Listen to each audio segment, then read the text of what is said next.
No, I listen to it all the time. I tell all my friends to smack it raw.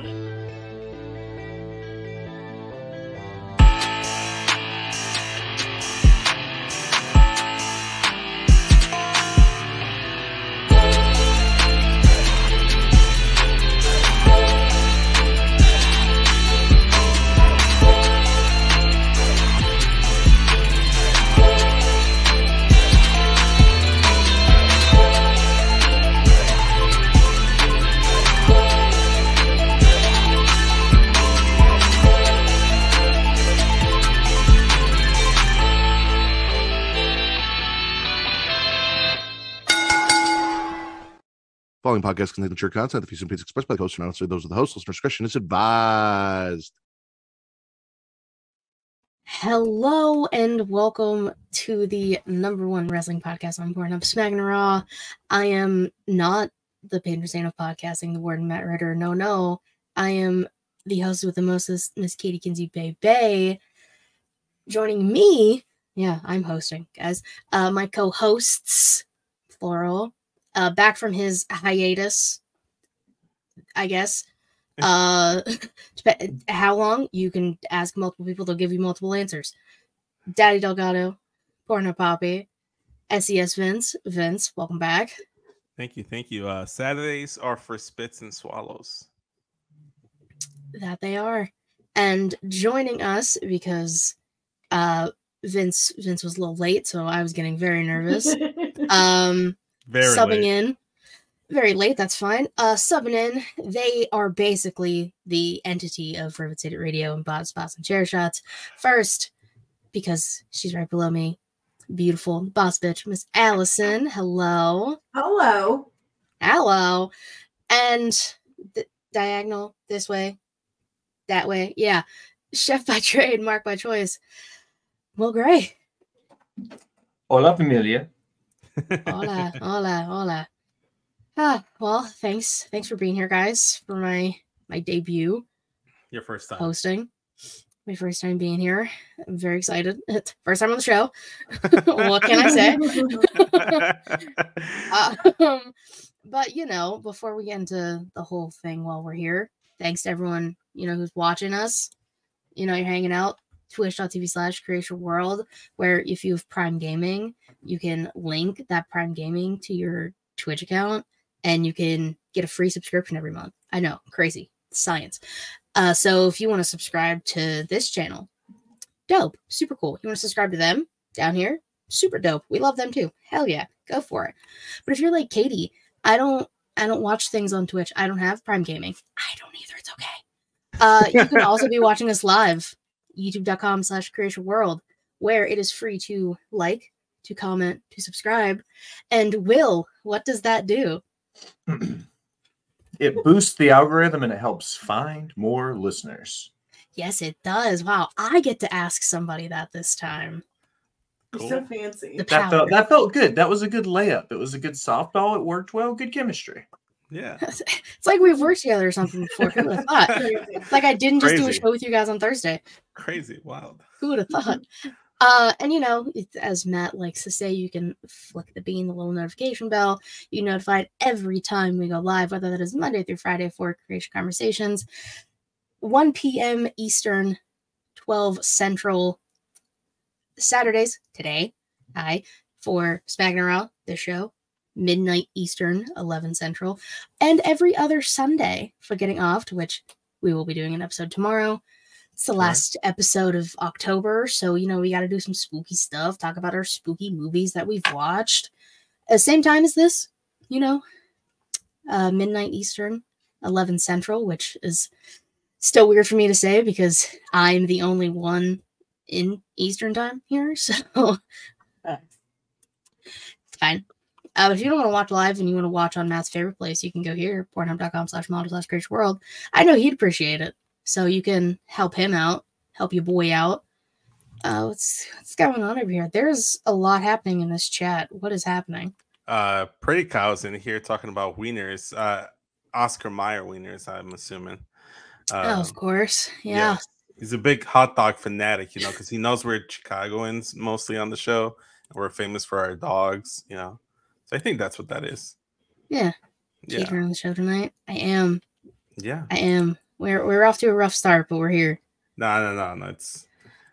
It's what I expected. I knew I was gonna derail things, not intentionally, but I knew I was gonna unintentionally derail things. Didn't I think it was gonna because I was getting my beauty sleeped up? Sleep is for the weak, Vince. Clearly, it's not doing you much good. Wow. I'm just kidding. I love you. Tú estás muy bonito anymore. Ooh. Pinche gringas. Ooh. Hey. Ooh, damn. Better watch your fucking mouth down there. Anyways, I'm going to do some more talking because I have news and rumors. So, I have quite a bit. I'll run through it relatively fast. Let's see here. Anthony Bowens was named the #1 groundbreaker in Out Magazine's 100 list. For those who don't know, that is a magazine for LGBTQ plus celebrities, and Anthony Bowens made #1 this year for being influential in everything he does. And we love Anthony Bowens, and we love that for him. Shout out to him. Shout out. Yeah, way to go, Bowens. Other lists came out to piss people off just because. PWI Women's 250. I have the top 10 list. I haven't heard it. I do my due diligence. Know who's #1. Well, you gonna find out who the top 10 are. All right, let's hear it. Going in reverse order. So 10 to 1. Okay. Jordan Grace. Okay. Camille. Okay. Willow Nightingale. Whoa. Deanna Purrazzo. Okay. Athena. Tom Nakano. Jamie Hayter. Bianca Belair. Julia. And mommy on top, Rhea Bloody Ripley. Bianca was 3. Bianca was 3. The only one that I'm like, maybe not so high would be Athena and Willow. Not because they're not amazing. I just think that there's some women who are a little bit more skilled. Well, my biggest change on the list is take Athena and Camille and switch them places. Of course you think that. This isn't the time or the place. It's Matt's show. I'm still going to respect him even with Katie at the helm. Camille held the Burke for over 800 days with like 65 successful defenses in that time, dude. Okay. Like she was a workhorse over the last year. If you could find another woman that put in more time in ring than Camille Brickhouse did over the last 12 months, I would be impressed by it. I'm not saying she's a better worker than Rhea. That's ridiculous. I'm not trying to put her in the top 5, but I think putting her in Athena's spot, just out of sheer respect for what she did for that women's division, that's all I'm saying. I'm kind of with Will, but I am an NWA homer. Yeah. Mr. NWA down here. Yeah. I mean, obviously these types of lists make a shit ton of discourse all over the IWC because why wouldn't it be? I just like laughing at people getting super upset about it. Like it's a list of a community of people in this community basically who have a little bit more power making said list based off of guidelines that they have. So everyone just relax. There's 250 women on this list as opposed to 150 last year. Yeah, honestly. Huge improvement. And 10 years ago, when there wasn't a woman's list at all, and you were lucky if a woman wrestler made the PWI top 500, and this year there were like 35 women in the top 500. Exactly. Personally, I'm a little bit with Will in terms of what he was saying that like he thought Athena was a little bit too high. I don't know or can't recall of any storylines, feuds, or successful title defenses outside of that ROH taping that I was at when Collision was here in Chicago, where she had the Chicago street fight with Kira Hogan. Aside from that, you don't really see much of Athena because she's on ROH like Honor Club or whatever, and you don't get to see it a lot. That's my only issue. For all we know, she's out there having bangers and successfully defending her title, but we just don't see it. So I don't think it should be 6. I think she should be on the list for sure. But yeah, I'll jump on Will's train here and say that she should be swapped out with Camille. Because at least I know she's a successful defending women's champion there, and I know I'm not she's having taking matches. anything away from what Athena's done as Ring of Honor Women's Champion either. Because I personally don't watch Ring of Honor, but the fact that she's held the title as long as she has, and I know she is on TV weekly on Honor Club. I'm not watching Honor Club, but that doesn't mean that it's not good wrestling. Right. Mm-hmm. So like I said, a top 10 reign for somebody who's held the belt for a year is a great feat. So all the props to Athena. I just feel like, in my opinions, because of what Camille done over the last year with that title, put her a little bit higher up. Because think about the fact that Ring of Honor wasn't even really a company. You know what I mean? Like, they were still in the infancies of even coming back. Yeah, that's true. Oh, we'll talk about something else coming back. Don't you worry. I'm coming back. I came back. That's later in the list of my stuff because it happened today. There was also another list by Righteous Reg, I believe, and somebody else. It was the BW 500, so basically like 500 of the best black wrestlers right now. That's cool. There's a lot of different lists like that. I know there's a Hispanic Latino list coming out soon too. Where I need details. So the person who does it is Brian F Pro. I interviewed him not that long ago for Inside the Mind of. He does the one who does like the collages for like Pride Month, for like Black History Month, and all of that stuff. He does like podcasters, wrestlers, refs, people in the community. He's super cool. He takes a lot of time to do all that stuff. But for this list specifically, Brian Keith, the bounty hunter, was number 1. Love Brian Keith. He's a workhorse. His pants are so high. That's my only critique. They're like up here. You make it sound like it's a bad thing. I mean, it's not for me. It's better than Chris Jericho's ass crack about to fall out every match. Oh my god! I mean, this is very true. But since you guys were just talking so much about Athena, she was number 2 on this list. No way. Yeah. Swear to God. And like I think Swerve was 3. Mello was in the top 10. Bianca, she was in the top 10. I don't exactly remember where. I want to say top 5. Okay. I honestly don't remember. Since she's lost the belt, like they haven't really done a whole lot with her. And it's like, is she a heel? Is she a face? Like, you know. Well, yeah, she lost the title, and for the longest time there, she wasn't on TV. She just recently came back on SmackDown this past Friday. So, yeah. I mean, I think I'm more confused as to who's a heel or face in terms of Charlotte and like what they're doing with Io, and like I think Bianca, I've been so set on. She's just a baby face. She just got just like the Power Rangers, you know. She just got a little attitude to her. You know, that's how the selection process went. But by the way, I just saw his pants. They're pretty high, and I love it. I told you they're high. They're very high. Is Will high? Just as high as Will? Yes. Probably I'm fine, as Vince. high How as are Will. you? Probably as high as Vince. Vince Or Will. Vince is high. We've entered a weird universe. Whoa. Honestly, nothing would surprise me anymore. Jesus joined the chat. He says he's in your time zone, Katie. He said it's weird. Hey, well, welcome to the future, bitch. CST's the best. I concur. That's 100% a lie. I concur. I agree. I agree. 3 more things that I need to mention real quick. Ricky Starks has officially trademarked his name. So if he ever does leave AEW, he gets to keep his name. He started it back in May, I believe, for like clothing stuff he was going to do. But now he like officially owns the trademark to his name. Fantastic. So we love that. Yes.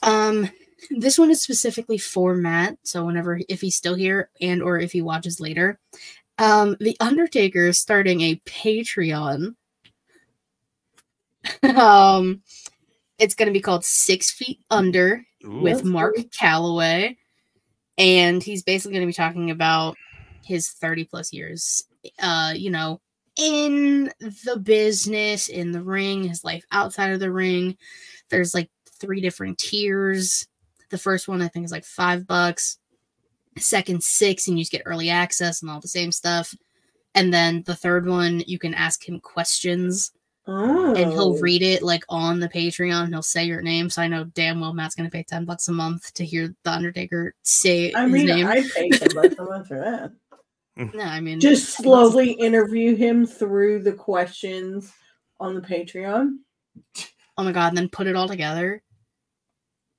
Oh, I'm a genius. So funny. You're welcome. Wow. Matt, get on that gravy train now. That's actually not a bad idea. I know.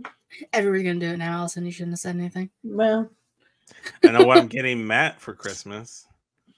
It said Undertaker's Undetakers are sold for $666. So $6.66. Jesus apparently checked the price on everything that's available in his Patreon. So if you want some Undetakers, you can take those. Pretty solid deal. Solid deal. Good deal. The final thing is Impact is no more. And come January, we are back to TNA. Love it. I mean, tits and ass. But they're not bringing back the six-sided ring, so I don't care. Well, aesthetic-wise, you associate the six-sided ring with TNA so frequently so that when you don't see it, it's a little jarring if you haven't seen TNA for a while.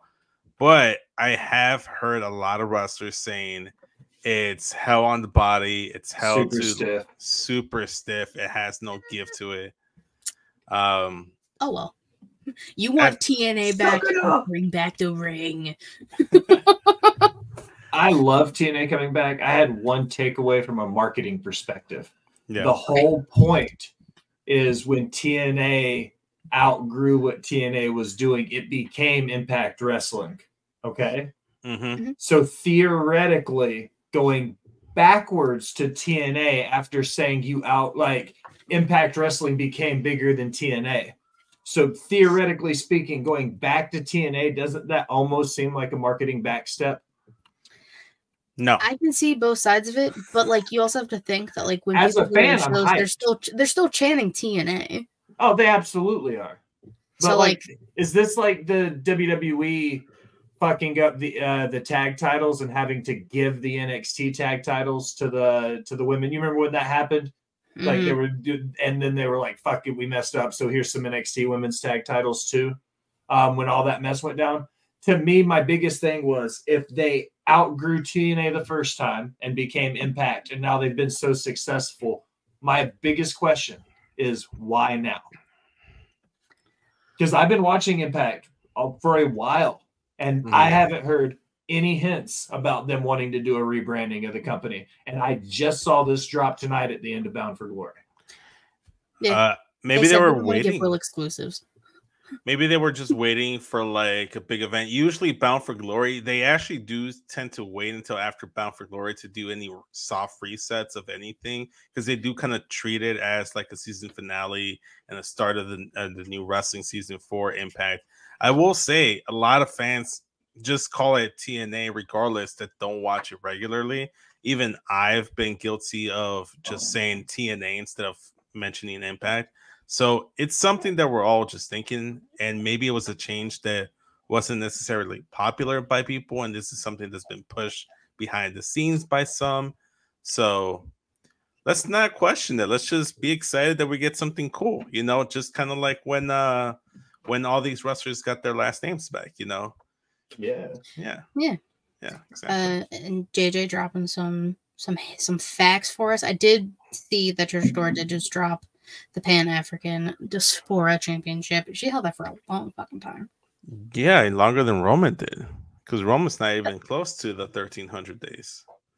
Shout out to I Am Thorny. What's up, Tommy? Can't help me more. Tommy. The answer is Asia, Tommy. Always. Okay. Always and forever. Okay. All right, folks. It's that time of the show where I get to ask you this age-old question. I'm going to start with Will. Will, spit or swallow? I'm wearing the Jim Crockett Promotions hat, not because it was the only one that was hanging in the office, but because I'm going to start with the NWA. Oh, my God. I'm swallowing the fact that Billy Corgan and the boys announced this week that they don't have one, but 2 weekly television shows coming to the CW in 2024. Ooh, Who do they CW. think they are? Gossip Girl? It's a top 50 network. People have been screaming, get the NWA on a TV network if you want us to watch. Yeah, Will is swallowing. You damn right, Tommy. Muy sucio, papi. But I'm hyped for them because people are saying if you want us to watch NWA, put it on a TV network that's easily accessible. And literally everybody has the CW. It's one of the most syndicated television stations in the country. So here it is. Billy, this is his sink or swim moment. He's going to have 2 weekly shows a week to say, hey, the 10 pound of gold is worth watching 2 hours a week. Let's fucking rage, boys. Let's go. So it's going to be 2 weekly shows, 1 hour each show, or is it going to be? My understanding is Power is going to be officially still 1 hour, teetering towards a 2 hour pre-recorded thing. Okay. They're also going to be doing it very similar to the way Impact does, where they'll do multiple tapings in one setting and then release it over, 3 or 4 weeks. Yeah. However, but they'll be doing pop-up house shows between each set of tapings. So they're going to be doing tapings for one show. They're going to be doing house shows. That footage is going to be used for a reality-based TV show that talks about a rock star running a wrestling promotion that's 75 years old. Okay, I get you. Okay, so that's completely different than what I thought they were doing. I thought they were going to do the AEW WWE model where they have SmackDown and Raw, Collision and Dynamite, and I'm like, I'm sorry, I don't think people care enough about the NWA to have 2 weekly wrestling television shows.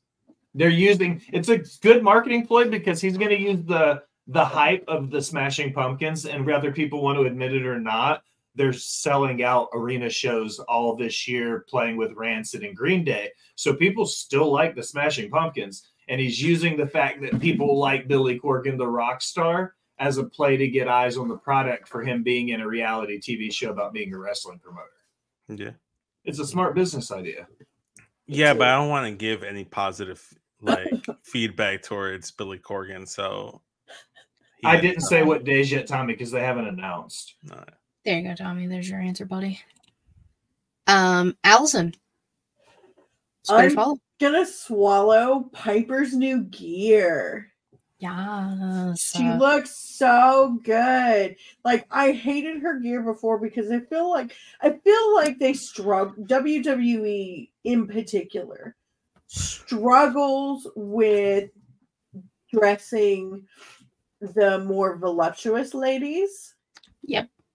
Like, her and Nia just hadn't been getting good gear.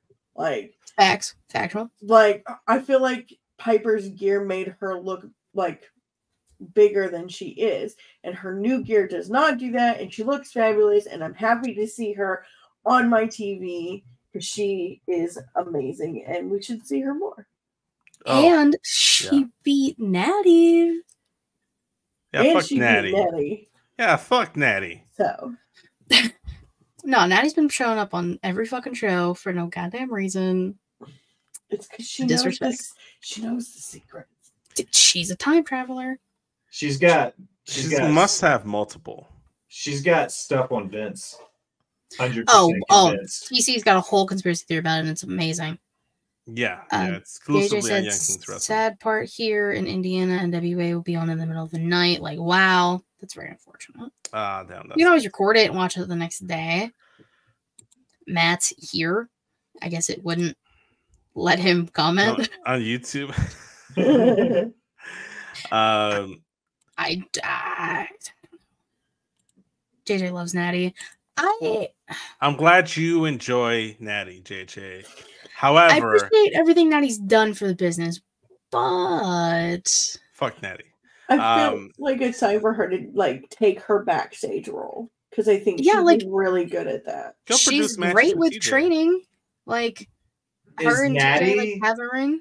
Is Natty WWE's Chris Jericho? Is it just the point where she's just taking time away from other talent? Oof. Perhaps. Maybe. Might be. And I'm a Natty fan. I've always said, like, she's quality work. She's a workhorse. She's never really had major injuries. She's always been there when the company needed her. So when it comes to being that quintessential mid-card worker, like, Natty's always been that.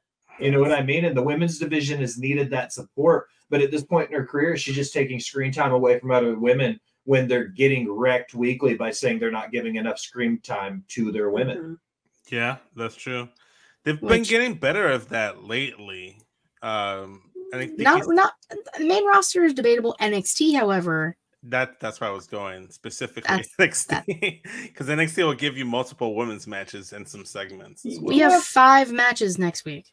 Love you, Matt. Jesus. But the problem is that half the people watch NXT than watch the main shows. So correct. It's not really spotlighting your women's division if you're still shitting on them on the main roster. Yeah. Listen, Triple H and Sean got to figure it out. Sean's got it down. Triple H has to pay attention. I don't know what it is about NXT, but when Triple H was running NXT, the NXT women's division was top notch. I think it's just an NXT thing. It might not just be like a that kind of situation. I'm hoping that now that Vince is fully gone and Triple H has been knighted the Sir of Creative Control, he within the 1 year's time will be here and say, wow, that women's division has turned around. Yeah. That's my hope. That's my belief. Becky has been pushing for that, obviously. The fact that she's NXT Women's Champion, even though people don't like main roster talent being NXT champions, shout out to Dominic Mysterio. But her being on Raw and being NXT champion kind of serves as like that secondary title that the woman has desperately needed, like that US IC title for them to go after. Like, heck, on Monday, we're going to get to see Indy Hartwell versus Becky Lynch. Before that, we had Tegan Nox. And she put on she's going to be defending against, I forget her first name, Valkyria. Lyra Valkyria. Yeah, the other Irish gal from NXT. There you go. This is my problem with it. If you're wanting to get eyes on NXT, you need to keep the NXT belts on the NXT talent. Bring the NXT talent to Raw and SmackDown to spotlight them on the big shows, and then the people that watch the big shows be like, oh my gosh, this person's really great. I'm now gonna go watch them on their regular show. Not do the reverse. It's the same issue that AEW has with the Ring of Honor titles. Yes. Well, I would argue that if you want everyone to watch NXT, just book John Cena, Cody Rhodes, Becky Lynch, and The Undertaker on every single week, and you'll get the numbers. But it's not spotlighting the NXT talent. I'd argue that helps spotlight some NXT talent because you saw Carmelo Hayes rubbing shoulders with John Cena. You saw Trick Williams ask for advice from John Cena that directly led to a big story plot that played out this week on NXT. Undertaker giving Braun Breaker some props, saying it's like, yeah, you are a badass, but you're not the badass right now. That, like, Braun Breaker was rubbing shoulders with Paul Heyman, John Cena, and Undertaker. Did it help the entirety of NXT? No. Did it help a select few? Yes. And after that. But would you rather, this is strictly playing devil's advocate from a business perspective. Would you rather give the talent the rub from The Undertaker and boost to 1 million viewers for one show? Or look at the fact that 2 weeks later, since the 10th, they've seen a drop of almost 300,000 viewers. 33% of their viewership has been gone in 2 weeks since that episode. Was it worth it? Was it worth it to shoot their shot so that 2 weeks later, 33% of the viewing audience is gone now? In fact, their numbers are lower after that than they were prior to that taking the title. Like, they're 100,000 less than they were the 2 weeks prior to that show. Well, I'll take your word for it on the numbers because I haven't looked at the numbers. Well, I pulled them up for an argument yesterday. Oh man, I love that. I love you, Allison. Just personally, as a fan of the product, because we all came from the same show once upon a time, and I exclusively recapped that said show for that said show and talked about NXT on a weekly basis. It was my favorite NXT show. I will say that after that episode, the Super show from NXT, I now see Braun Breaker in a much different light. I'm like, this is the most interesting thing he's done since then, and now I care a little bit more about Braun Breaker. I thought it really did rejuvenate. It was like a shot of adrenaline into the system, shocked the system, so to speak. But I like it. I think it's good because at the end of the day, like you said, you now have guys like Carmelo Hayes, guys like Lara Valkyria, Braun Breaker that has interacted with these legends, and I felt like that helped their career. I think it's going to help in the long run. Like, it's NXT is still a developmental brand. It's not going to get a shit ton of viewers, but it was a really good show, and I thought a lot of wrestlers did benefit positively from the interaction of all the guys. Heck, Roxanne Perez can now say she was in the ring with Asuka. Did she beat Asuka? No, but Asuka, they made note of Asuka's undefeated streak still being intact in NXT. So it was good stuff. I can't say it was a complete positive, but I thought the positives outweighed the negatives personally. Well, while you're weighing everything out, why don't you spit and swallow? Oh, okay. I think everyone here should know that this is the first swallow of the week for me. And that is, of course, the results of the main event of Monday Night Raw. The Judgment Day is back on top. They are once again your undisputed Universal Unified Heavyweight Tag Team Champions of the world. Give them purple straps so it fits with the theme. MVP of the week, Jim Uso. Shout out to the assist. You know, he went out there and helped get the titles back on the Judgment Day. They didn't need the assist, but we'll take the assist. And best thing that happened all week of wrestling. Judgment Day, once again, have all the straps, double, like Finn says. Champs on champs. Love to see it. They did it with Dom Mysterio. Everyone's like, ha, Dom doesn't have the title. Then he got it back. Everyone's doing the same thing with Finn and Damian. They probably only dropped the title so they can have that Cody Roman moment on SmackDown last week. But they're now two-time undisputed tag team champions. You love to see it. You love to see them stack up the accolades. Oh, who is you? Not me. Me, Jesus, and everyone else in the internet wrestling community love this move. That's debatable. I just don't like the fact that it seems like all titles are becoming hot potato titles. Mm-hmm. I don't think all of them are becoming hot Cody potato. and Jay held the title for 9 days. Okay. Yeah, it was dumb. Well, Trick Williams held the title for 3. Okay, that's cool. Because they did listen, I had to sit here and watch one of my favorites of all time, Christian Cage, get the World Heavyweight title finally, and then lose it to Randy Orton the following SmackDown taping. Technically, he held it for all of 2 days. In the record books, in terms of continuity, he held it all the way until Friday. But that's not exactly what happened. I don't think it's a bad thing if it helps advance the story. And I thought it did help advance the story beats.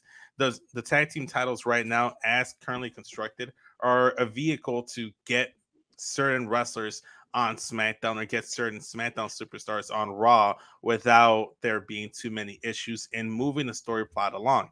A lot of people were assuming that Cody Rhodes is going to be the person that gets traded for Jey Uso. Because he should have been. Should have been. That would have made the most sense. But I think they're not. I don't think they're ready to push the trigger just yet on Cody going after that title. Because if they are going to run it back with Cody Roman, it'd be a little too early to move him there now. Because what is he going to do there now? It's best to keep him away right now in the separate brands. But we got that little cock tease right there with Roman and Cody, and it does look like Cody's a little shook, like he doesn't want to go after him just yet because maybe he's afraid to disappoint everyone again. What is going on? Fams, happy Saturday, going Sunday. Shout out, Circle of Debate. But yeah, that's just kind of my take. Like, for the longest time, we've seen so many champions just hold on to their titles and then just have another long reign. It's okay to hot potato a title here and there. They're doing it with the tag titles. They did it with the NXT North American title. Like, they're not doing it with the main titles, though. So not yet. I don't think they will, though. Like, back in the Attitude Era, like, the WWE title was hot potatoed left and right, and people still to this day argue it was one of the best eras in wrestling. Until we get another set of tag titles, I'm okay with them hot potatoing them for a bit, especially since the Usos held them for such a long period of time. And before that, it was the New Day, I think, that held it for a good minute. So it'll be fine. As long as it means that more tag teams get the tag titles, I'm all for it. I don't know. It's just, hopefully, after everything that happened on SmackDown, we get an actual brand split and separate tag team champions, and everyone can just stay on their own fucking show. Let the games begin. Bingo. I'll like save a few at the end since there's 4 of us. So, Will, spit or swallow? I'm going to stick on Raw. I do want to talk on what Tommy said in his last comment about getting new tag belts.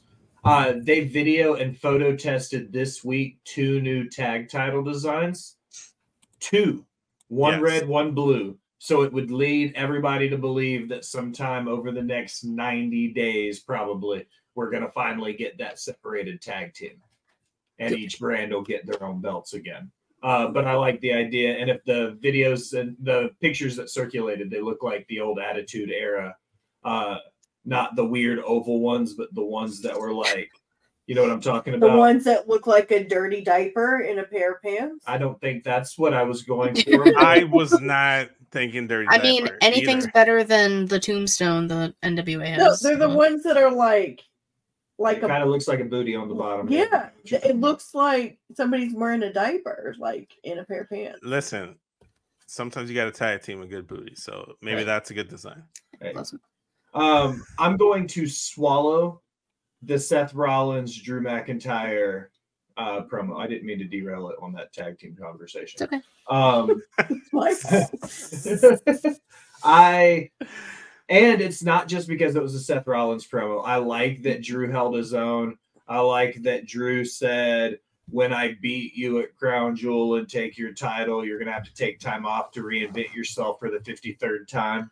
God damn. So I think that kind of hit home.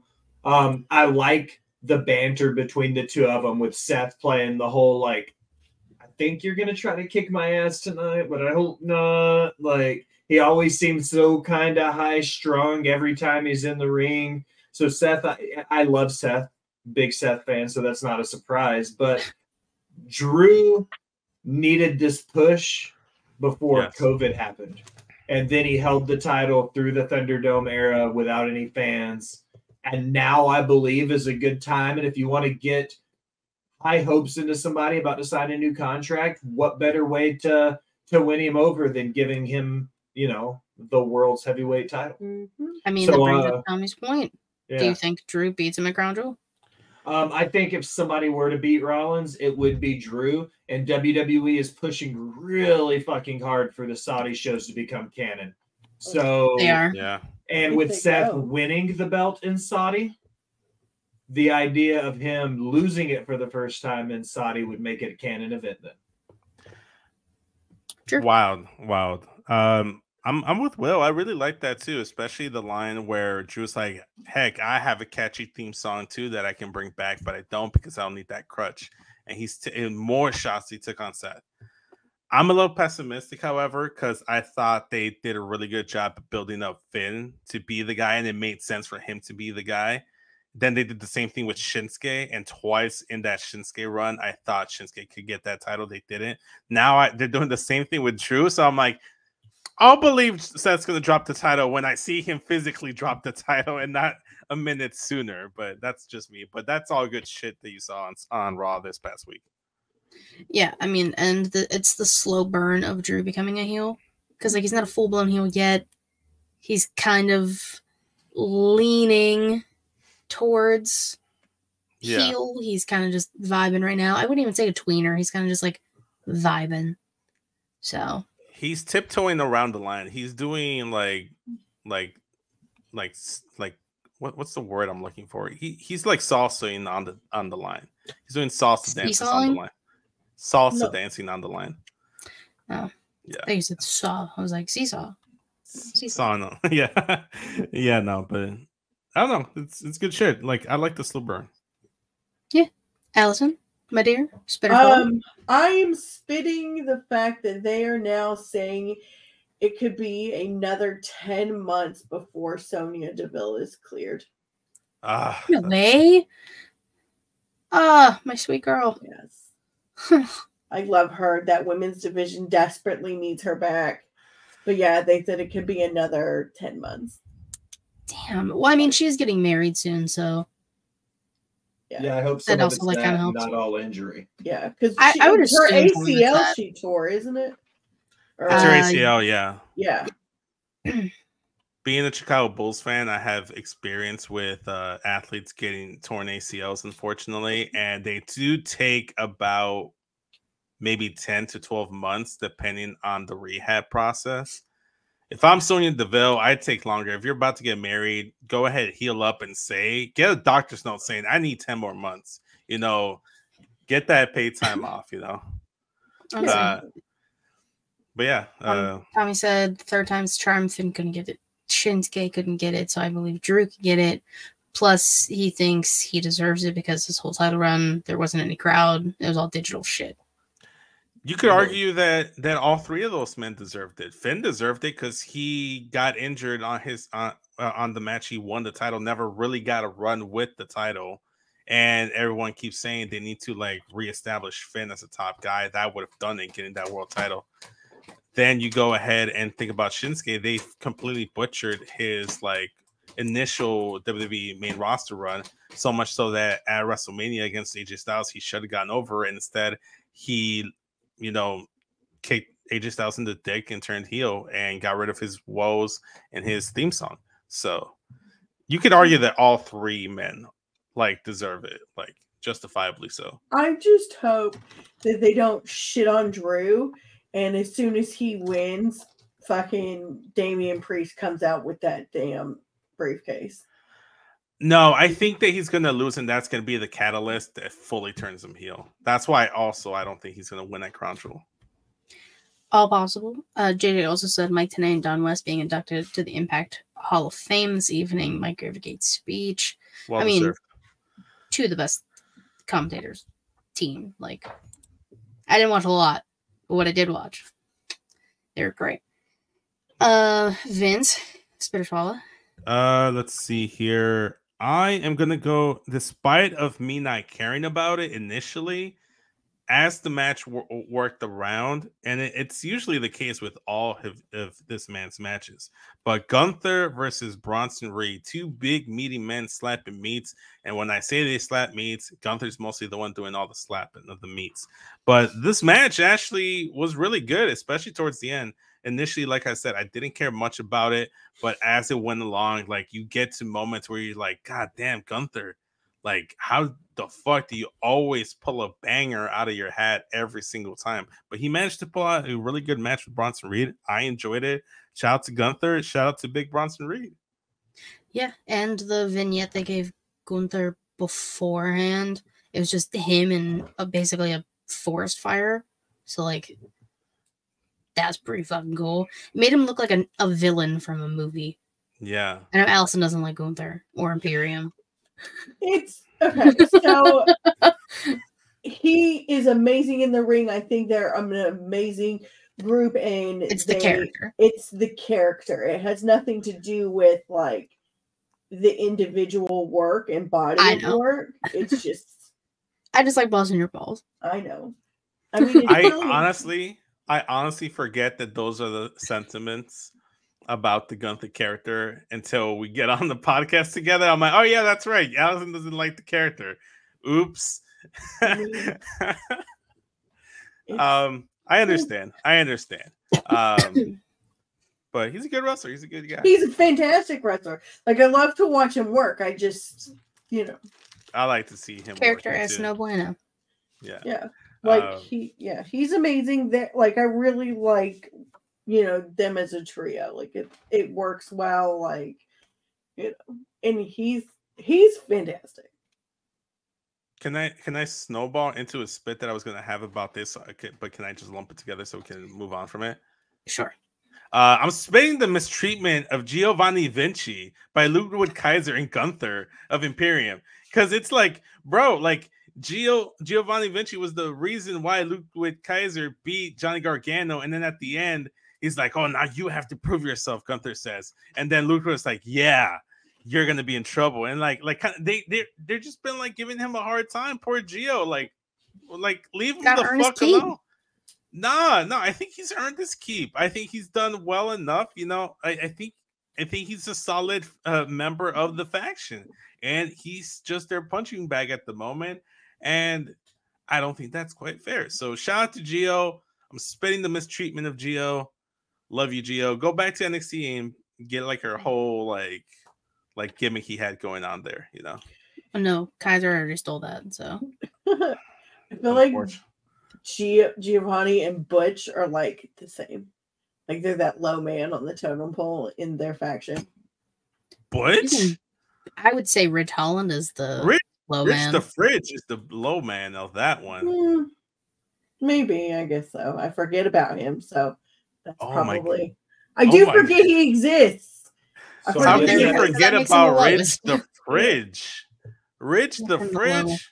Yeah. Now I would say that fine. So Giovanni is the Ridge Holland because I forget. I think he meant Ridge, but yes, Rich is the low man. Ridge, yeah, whatever. Yeah, Ridge. Whatever his name is, I don't want to see him on TV. Ridge the Fridge. I love Ridge the Fridge. He kept my Sheamus Stan gimmick going when I could. Yeah, well, I'm not getting it. I'm gonna do a quick little swallow here. I mean, I'm gonna swallow Sky Blue on AEW television.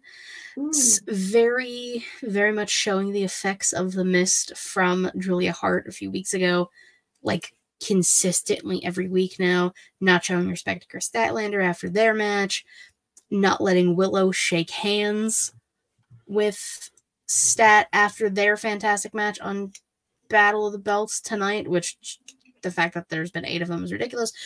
Her just beating the shit out of Hollywood Haley, I think, just like absolutely mauling her on Collision. I love what they're doing with Sky, and Willow kind of has like a little bit showing. I'm all for more women in the House of Black. Give it to me, please. And specifically Sky Blue and Willow. Like, well done, ladies. Heck, at this point, just make an all women House of Black. Just like get rid of the guys and just like let House of Black be just nothing but strong, dominant women. That's what I want to see. Well, because who run the world? Girls do. That's exactly what I've been told. I'm not here to dispute that claim. Yeah, I will 100% kick you out of the show. And we will continue without you if you say otherwise. But Will, Spitfall. I'm gonna swallow, and it's actually to put over women's wrestling. It's going to solidify the fact that Al and I have been saying on Botch Bots and Share Shots for a long time that the Knockouts division in TNA wrestling is the best currently in wrestling. I'm going to swallow, though, the Call Your Shot Battle Royal because Jordynne Grace made her return to Impact. She was the first Knockouts to win the Call Your Shot Battle Royal. I did see that as well. And she immediately called out Trinity for Hard to Kill in the first pay-per-view of 2024 under the new TNA Impact banner. She was like, I'm calling my huge stuff. I also want to swallow the fact that Matt Cardona and the Juice Juventud Guerrero made returns in TNA, and Sonny Kiss was there. Yeah, all of these people showed up tonight. Yeah, we were just talking about big butts, you know. So Sonny Kiss, shout out. I mean, it's only fair. Yeah. I mean, Jordynne Grace has done a lot of firsts in that company, not even just that division. So I can't really say I'm surprised that she's the one who won that, but I do like the fact that she immediately didn't hesitate. And she's like, no, I'm calling my shot now. Me and Trinity. Well, me and winner of said match tonight. Hard to kill. Let's fucking go. Yeah. Trinity had already won. Oh, did she? I don't know. I saw things in different orders on my timeline, so Yeah. I don't know what actually happened first. The main event was Josh losing to Alex Shelley. Ooh. Spoilers. I was like this close to going to Bound for Glory because it was here in Illinois and Chicago, but then I wasn't able to get tickets, and then I knew I had to be here. So I'm like, do I really call off? So between Bound for Glory and Katie, I chose Katie and Smackin It Raw. So I haven't seen all of it yet because I was with sister doing family things. How dare you? But I know that Chris Bay and Ace Austin won the tag titles back off of the Rascals, so the Bullet Club's got the tag titles back. I know Alex Shelley beat Josh Alexander, and what was the other big one that I thought of just now? I wanted to say Trin retained. Trin beating Mickey James for the women's title. Yeah, those were the big ones. That makes sense. So I swallow all of that. All of those were good booking decisions. Yeah. There you go. Yeah. Good shit. That's all the Impact stuff. No more. I am swallowing Sting's retirement announcement. Woo! How so? I think that he has done he has given a lot to the business, and I think it's time for him to ride off into the sunset and to leave on a high and not do it too long to the point where it's like cringy to watch him like it is watching the Hardys. Oh man, the Hardys look like they're gonna fall apart mid-match. Like I appreciate that he understands that it's time to hang it up, and he's doing it the right way. And you know what I mean? Like, and it's not, I broke my back because I'm 80 still wrestling. Yeah. I broke my back because I'm 78,000 years old. But no, like, he set his day. He said Revolution next year. So it's probably going to be a tag match. Darby's out with a fucking separated shoulder because he's an idiot. Yes. Did he really get a face tattoo? Yes. That's fucking stupid. And he's an idiot, 100% an idiot, because he just went on Nitro Circus and fractured his shoulder. It's a big bone hand, like, grabbing his forehead. That's fucking stupid. I have a taco dinosaur and a cheeseburger. One too many coffin drops. Like, I have a skull hand on my wrist, but, like, Jesus. It's not even, it's not what it is, it's where it is. Yeah. Yeah. It's like, that's why, like, I have issues. That'd be like me getting like Will's scarf tattooed around my neck so that I could always. You would 100% do that though, so that doesn't surprise me. I appreciate you calling it Will's scarf and not Max's scarf. No, it's Will's scarf. That's fucking right. It is. Yeah. Also true. Meanwhile, Ric Flair was having another match. He died once in the ring. I don't want to see that again. Fucking facts, JJ. Not unless he's on like your death pool. People are pulling for Ric Flair and Sting to wrestle at Revolution. No, hell no. I will boycott. I saw them try to do shout out to TNA Impact, but I saw them try to do a big buildup of Sting versus Hogan at Bound for Glory, and my dumbass was a sucker and paid the pay-per-view price to watch that Bound for Glory, and I tried to watch that match. Trash. Hogan wrestled in jeans. Like Sting was in the like baggy t-shirt and like jogger pants with like his like Sting logos on it. It was not it. I'm not trying to see Ric Flair wrestle in a t-shirt. Get him off of AEW television. I don't even watch AEW television, but I don't want him there. You know. I mean, let Sting do a tag match, or let him do like an actual match with like a specific guy that I know is going to take care of him and make him look fantastic. It's also the fact that he was just like, oh, great champion, great people in the ring before me, Ric Flair. And then he said Hulk Hogan, and everyone was like, boo. I saw that. I love the crowd. One of the very positive things that I can say about AEW fandom. They booed Hulk Hogan. I don't know. I like Sting announcing early on when he's going to retire. It's going to be kind of like a retirement tour. Like a lot of like sports athletes do that. And then like now, if you know that Sting's booked, you're going to go ahead and sell more tickets because you're like, this is the last time I'm going to see Sting.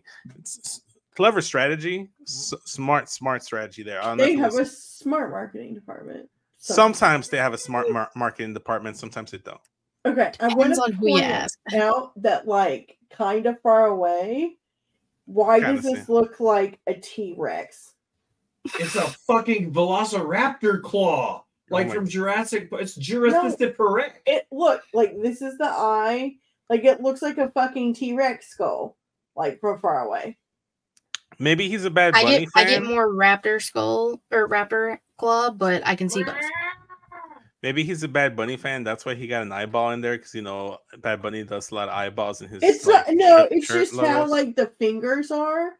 Like looking at it up close, like it's a shitty skull hand, right? Yes. But like far away, like it whole ass looks like a fucking dinosaur.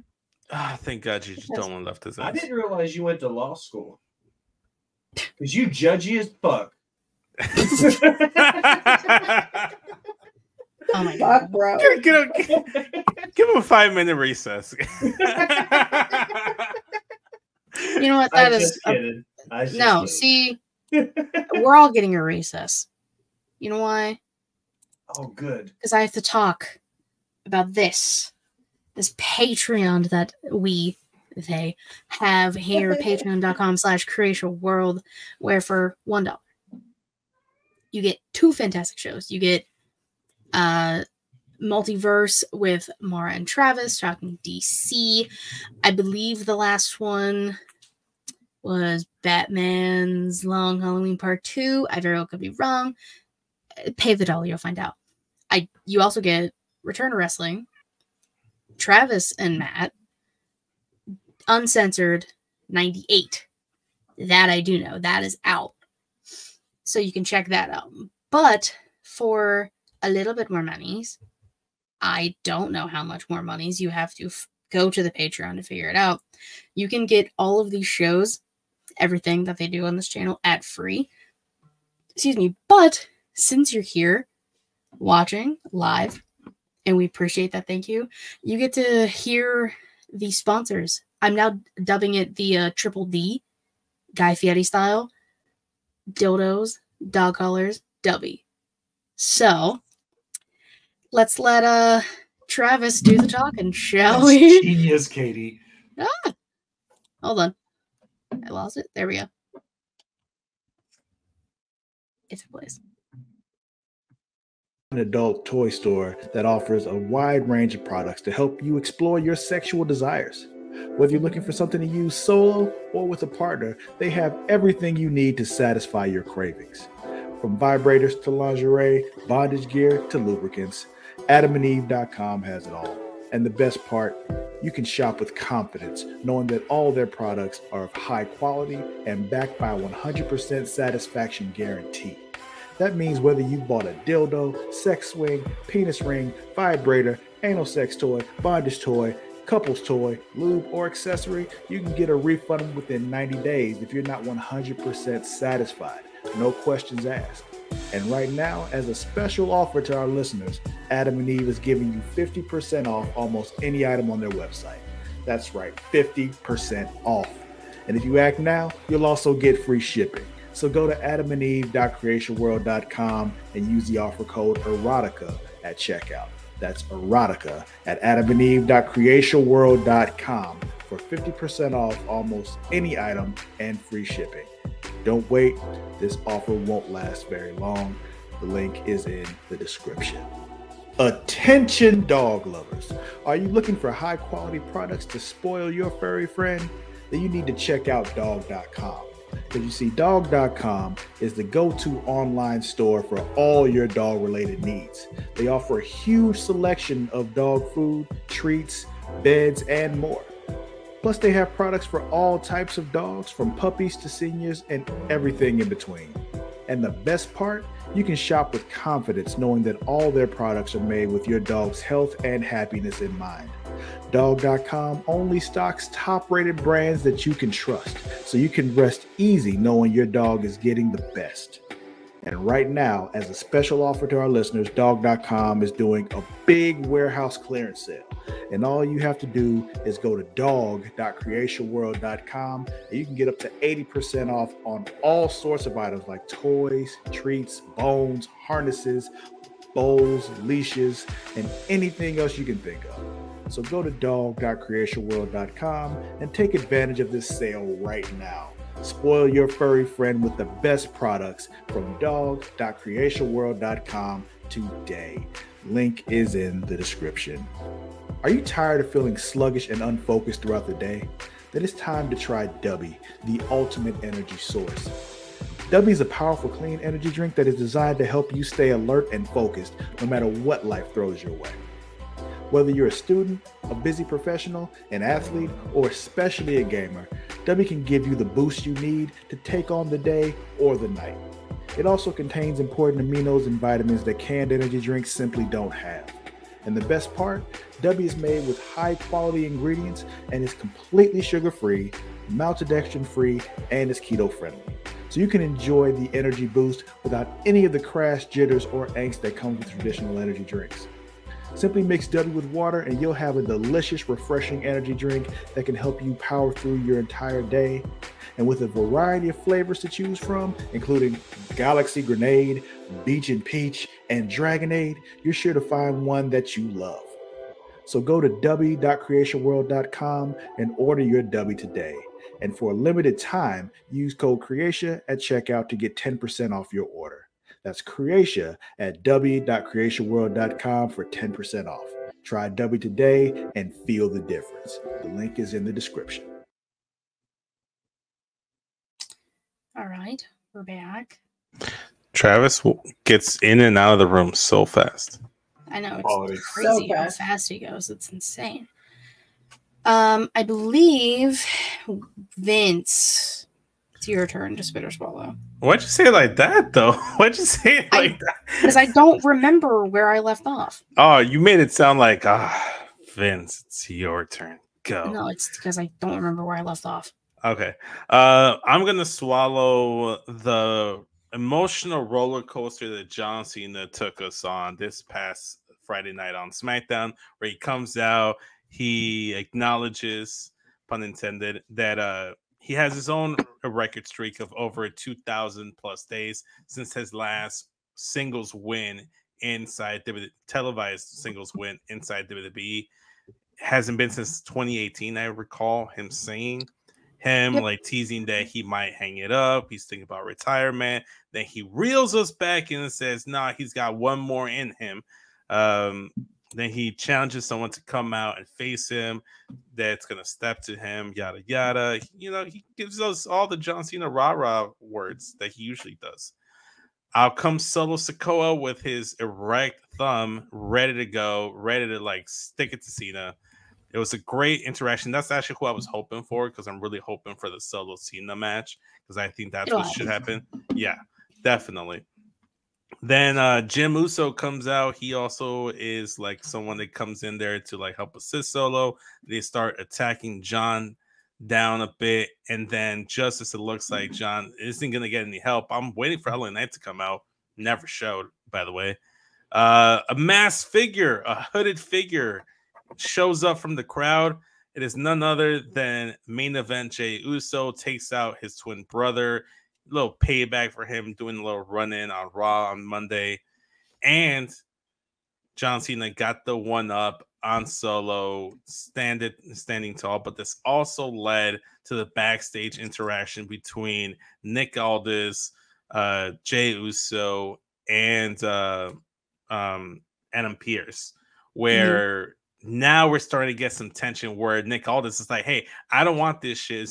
And, you know, Adam Pearce was like, hey, you know, he's just returning the favor of what your SmackDown wrestler did on our show. And he's like, I don't give a fuck what happens on Raw. This is SmackDown. I'm the GM of SmackDown. I don't care about what happens on SmackDown.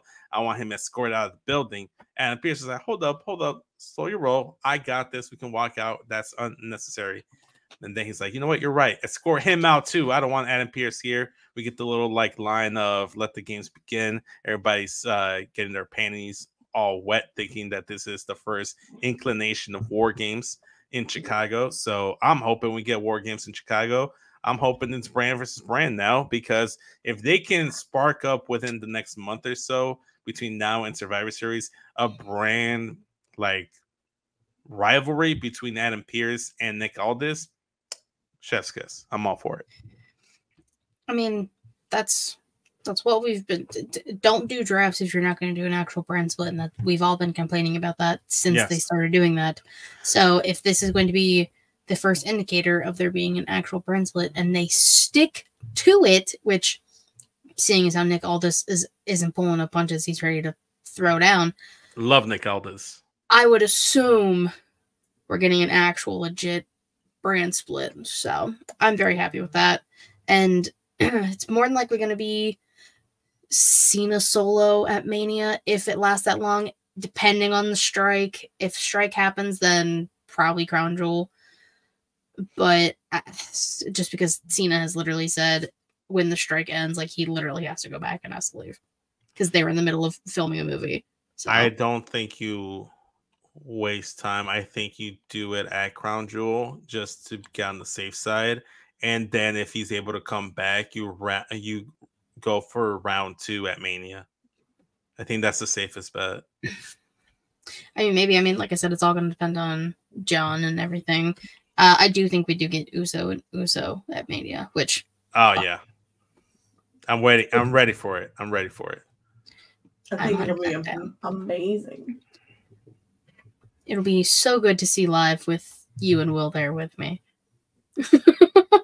Keep pushing. If you would like to donate to the Box Pods and Chair Shot Mania Fund. I'm trying. How's the Mania Fund going, by the way? I'm starting Feet Finder on Monday, just so I can go to Philly. Did you get a pedicure? A what? A pedicure? No, I don't need pedicures. I have tattoos on my feet. My feet always look good. Oh, there you go. Makes him stand Maybe we'll just come to Philly, but we won't go to Mania. I just want to go to the 2300. We'll be your Uber. That works for me. That's fine. JJ apparently didn't see John Cena on television because she's asking John Cena still on TV. JJ mostly watches Impact and stuff. And I love JJ. She's less on watching the big shows. Because JJ has refined taste. That's right. We do love JJ. Share Shots has a huge crush on JJ. I think we all have huge crushes on JJ. JJ and I are birthday twins. Oh. There you go. Wow. You know, we also love when Will spits or swallows. Okay. So I was making fun a lot of Nick Wayne. Okay. And I was like, he's just the new flavor of the week. He is AR Fox. He is Action Andretti. He's going to be here for a story, and then he's going to go, right? Yeah. And thank God they made this kid turn heel, because I'm going to spit everything that is Nick Wayne trying to play heel. Because have you ever watched one of those like straight to DVD like Nickelodeon kids movies? Yes. And you got to have like angry, menacing teen in the background, and he's got, instead of like his white puka shell necklace or whatever, now they're black shells, and he's got like his black hoodie on instead of like the white one with the blue. And it's just like, now I'm just super angry, Nick Wayne. I'm mad. Like, dude, you're fucking 18 years old. The worst thing that's happened to you is like your mom is fucking Christian. Yeah. Like, whoa. Come on, man. Like, there's nothing convincing about this dude being menacing. The whole purpose of big heels in wrestling is I'm supposed to fear for my life and make them feel like they're going to kick my ass. But apparently the two scariest people in AEW right now are Nick Wayne and fucking Luke Perry's kid. Which is still suspended, mind you. We have not seen him since the All In It Bruv incident. he isn't suspended. He's not suspended anymore, but they just aren't writing him on TV right now. I mean, Sure. Well, he can't wrestle, so I don't blame him. basically still being suspended. But like Nick Wayne's not meant. Tell me how your most menacing person got his tooth broken in half by an elbow from fucking Darby Allin. He did get his shit jacked, but he's a joke, and they exposed him really, really badly by making him turn heel so soon. Because in 2023 wrestling, it's not like it is in 1973. It's not easier to make them hate you than it is to make them love you. Because in 2023, people wanted to love Nick Wayne. And now that they've forced him to go heel, it looks forced as shit because this 18-year-old kid's never had a bad day in his fucking life. Well, I mean, outside of the whole dead dad thing, but I mean, if yeah, you're out of like mind, Jesus Christ, Will. Jesus, what? I was not ready for that. And Will only knows what happened in 1973 because he was there. That's not incorrect. This is my favorite ongoing gag I have with Will now is just saying he's very old, like he did commentary at the first WrestleMania. Anytime I mention some old wrestling bullshit, Katie's like, "You only know that because you were there." Just because you Big Top were Wrestling from 1936, and Katie was like, "You were there." Just like, because you were backstage getting all the cables together doesn't mean. Oh, Will. Allison, my dear. I'm going to swallow the return of Danhausen. Yes. I love him so much. Like at first I was like, this is weird. And then I was like, okay, I really like this. Okay, Pretty weird, amazing. pretty evil. I just love his energy, like, yeah. For sure. And he's doing the vignettes very much, Halloween 3, Season of the Witch. Very nice, very evil. Silver Shamrock. If there was vaccine, boys. If there was ever a man outside or like a wrestler outside of WWE that should be hosting one of the Halloween Havoc nights on NXT, it's Danhausen. It would 100% be Danhausen. Yeah. But that right is now reserved for Shotzi and Scarlett. Ooh, love that move. Of course. Vince, spit or swallow? I'm gonna keep things on SmackDown, and we're talking about spooky things, and nothing spookier than this curse that Alba Fire and Isla Dawn have put on the women's tag titles, and they're continuing this. So what they're doing is they're kind of doing like vignettes of them like doing like creepy witch stuff backstage. Them talking about the tag titles. They have a clear goal, which is always good of a rebranding or re-emerging wrestler. Or even the debuting wrestler, because some people may not even remember Isla Dawn and Alba Fire being on the main roster. So I'm all for them. I love that they wrote, like I said, we've mentioned this multiple times in the past. Love that they wrote the curse of the tag titles into a storyline and them being the reason for it.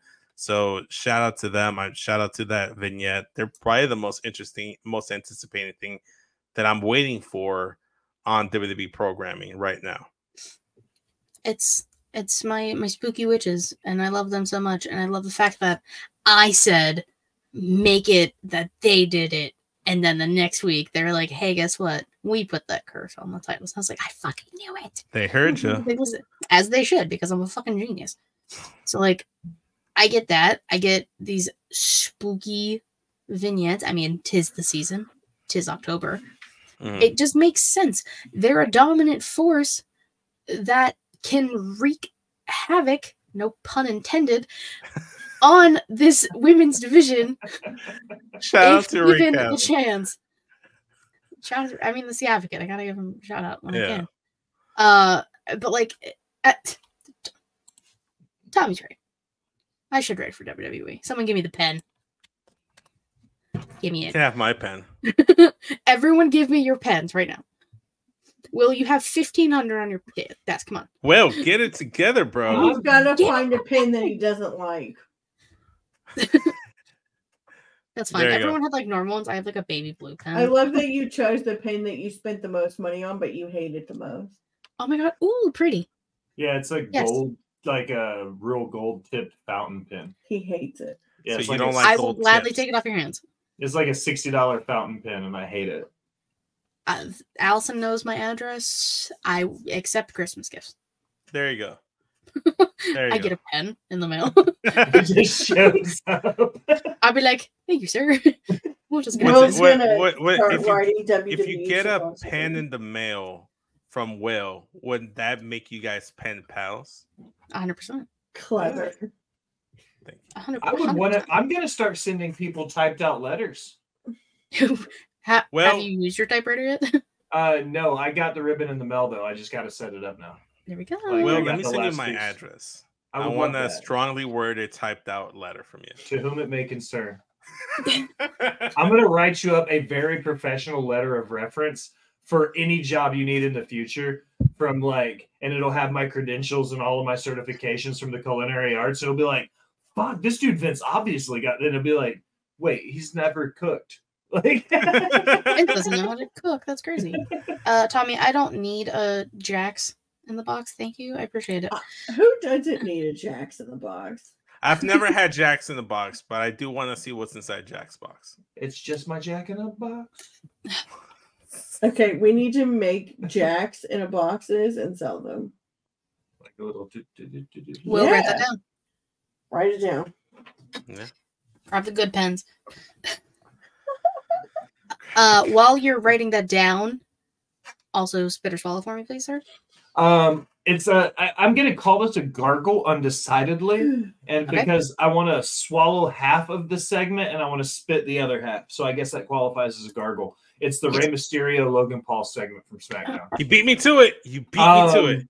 I love the fact that we're gonna get Rey Mysterio versus Logan Paul in a singles competition because we know when Logan Paul has a veteran that can call a good match, he can execute a great wrestling match. So I have no doubt this is going to be a banger.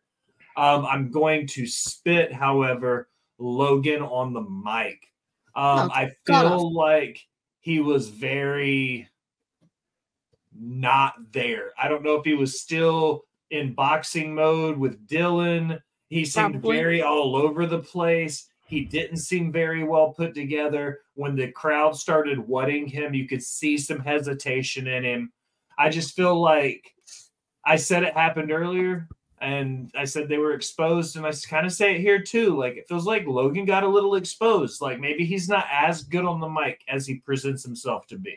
Maybe we see his weakness in his armor because his in-ring work is great. He's a better worker than some of the people that have been working in the company for years. He's just but- naturally gifted in the ring. Yeah, but do we see his weakness now in his ability to be a true heel? Because he came out talking shit, but he wasn't convincing with any of it. And we've heard Logan Paul rip people to shreds. That's what's so confusing about this, because this seemed very forced and scripted versus hearing him fly off the cuff like we get to on his impulsive podcast, No Free Shot. Terrible name, by the way. You know what I think it is, Will? I think it's the simple fact that they're trying to drum up like some motivation here for him to want to go after the US title, because Ray's been on his show. They are cordial. They're trying to like make it seem like, oh, you know, like fuck Ray, I want that title. Like I should get it because, you know, I'm a US born guy. You know, that's my title. That's my baby. And I just don't think it's kind of like, what's the best way to put this? It's kind of like when you're given the school assignment, but you're not like at all interested in the subject matter. So you're just kind of like phoning it in. If this was something he could really sink his team into, then yeah, I don't think he sees a value in the US title, and him trying to like convince us that he values and really wants that US title. It's just not resonating. I'm pretty sure he's excited to have a match against Rey Mysterio. I'm pretty sure that's something he can sink his teeth into. But I'm with Will. It did seem like he was trying his best, but like he kind of was like everywhere. Me personally, I was gargling the segment itself. That was actually my next spit or swallow, was to gargle the Logan Paul Rey Mysterio stuff. But I'm only gargling because I'm like, this is a good match for Ray. They're doing something with Ray. Good for him. The reason why I gargle it is that there's a legit chance that Logan Paul could win that US title, and I don't think he should. And I think if anyone's going to take that title off of Ray, it should be Bobby Lashley. That's a good pick. Yeah, because it makes sense. He's going to be the only one on the SmackDown roster that's going to make it feel like a top title, just like Gunther did with the IC title on Raw. Like, you put it on Bobby Lashley. That's what you do. Tommy said, I don't know, I may be wrong. I don't think he deserves the title just because he's doing so much other shit, like boxing and whatnot. So, like, I think it'll be another Roman situation when he's never there. Exactly my point. And, like, if he wins that, sounds like you're filtering the show already. Your mid-card titles are supposed to be your TV titles. Your world titles are in your pay-per-views. You know what I mean? So, like, if your TV title, so to speak, your mid-card, your US title isn't on someone who will be there weekly, then that means your number 1 title isn't on the air weekly and your number 2 title won't be on the air weekly. So that leaves you with the tag champs if they show up to work that week on a Friday. Yeah. Oh, go ahead, Vince. I'm sorry. No. I was just saying, yeah. Or on a Monday, rather. I'm sorry. But you see my point, what I'm saying, though. Yeah. They're not going to put a belt on Logan Paul. Like, they're just not. If they do, the world might burn. Who knows? And TC will be here for it just to watch it happen. That shit everywhere, though. If they do, it's literally going to be he wins it at Crown Jewel, and then the next week on SmackDown, he is going to lose to Santos Escobar. Like, the only thing they would do is use Logan Paul as a transition champ so that Ray doesn't so that Ray doesn't have to take an L to Santos. You know what? I didn't think of that. Faction. That's smart. You know what? Here, Allison, take the pen. You deserve one too. I like the way you put things. It's amazing when you use logic. It's also amazing when Allison, you spit or swallow for me, darling. Ooh. I am going to. Okay, I'm gonna. It's not a gargle. I'm going to swallow something and then I'm going to spit something about the thing that I'm swallowing. Okay. So I'm going to swallow the fact that Bianca is back. Whoop whoop. Located fine folk. But I'm going to spit how people are reacting to it. Okay. Because, like, people, like, I know they call it, what is it, like Bianca Cena or whatever, like. Yeah. She's amazing. Like, stop being a hater.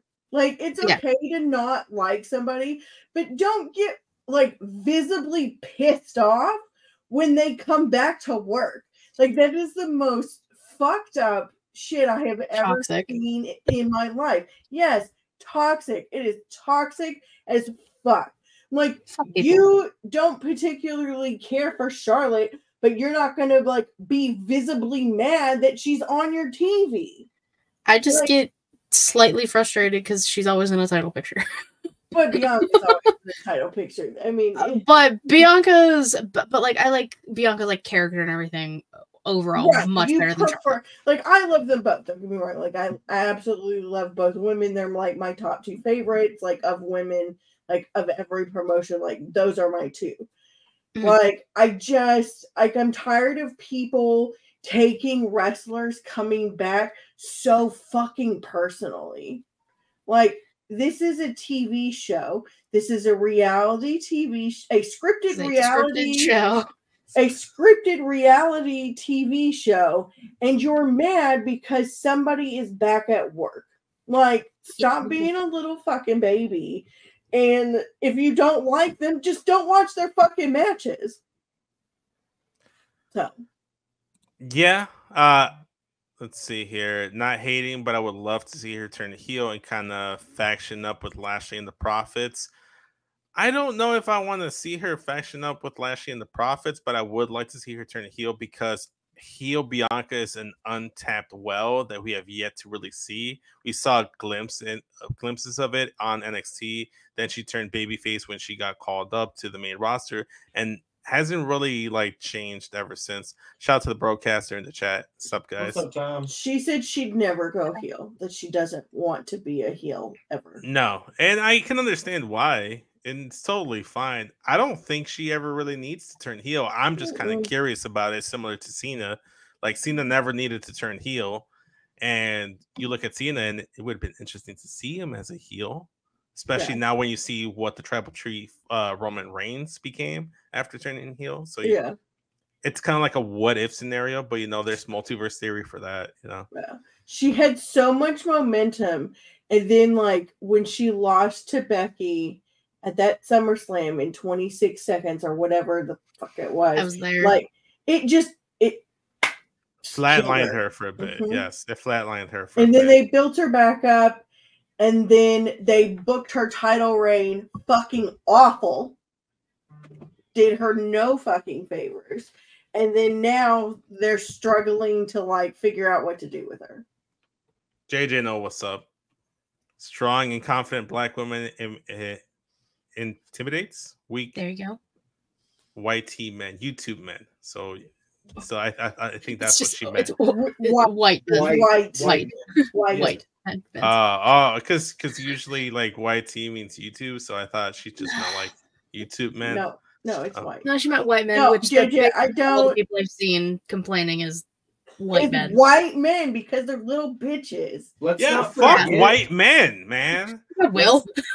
Fuck Will. No. Wait a second. I wanted to know. Fuck white men. No, wait a second. I 100% on board with that. I am the minority in the situation that I'm a fuck boy, but I am not a fuck white man. No, I agree. There are very few white men out there that love and Will and Matt are my kind of white men. It's like Matt and I say all the time, not my kind of white people. Yeah. No. Like toxic ass males. Part of this rant is because there is a TikTok content creator, and I won't call him out by name. Love you, JJ. Who he posted a reaction. He illegally streams SmackDown and shit on Twitch and TikTok. Okay. And I don't know how he gets away with it, but he does. He's got like 1 million followers or some shit. And let me know. I will snitch. I will snitch. I'll send you the name. And so like he posted just like the shittiest reaction video to Bianca coming back yesterday. And like to the point that like Sean Ross Sapp and other wrestlers are tweeting this man like and talking about like how shitty is. And so like today he has taken to TikTok to cry like a little baby and go on an apology tour and is saying he's playing the victim and saying that his opinion is being attacked. No, being attacked. It's okay to have an opinion, but it's not okay to be an asshole. So, well then, I will step off of my little soapbox. I hate put the soapbox down. I hate entitled fucking content creators that think just because they have a huge following means that like they can say whatever they want and like swing their dicks. Like fuck off. I have 2 people in mind of who it could be, but I will not say it out loud. I will just say it in the chat, and then you can answer me whenever. No. I'll tell you who it is as soon as we go off air. I'll take you to his Twitch. No, it's definitely not that guy. No, he doesn't have 1 million followers. Yeah. Okay. That's the first thing that I thought about. No, he's just a racist, sexist piece of shit. But that's not who we're talking about. I got eliminated the need for the private chat. Everybody pretty much knows who's Katie talking about. Specifically say a name. Whoever gets it right will get a private DM from Katie to let them know that it's right, and they get a prize. You get a free titty pic from Will. I'll take my shirt off right now. Say I won't. You do not have to. Do it. Stop. I want you in nothing but a baseball cap and scarf. Yes. Okay. Well, while he does that, yeah. Vince, can you spit or swallow for me, please? Oh man, I'm gonna go to NXT because there was a lot of good shit there, and I'm gonna start with the Bada Bing, Bada Boom Battle Royal. Solid Battle Royal. You guys know it's canon on the show that I love me a good Battle Royal just as much as I love Will's nipples. The nipples showing. And the ending of the Battle Royal was so well done, where technically the Creeds won it, and it was supposed to be Creeds versus Chase U. Oh my God, what was going on?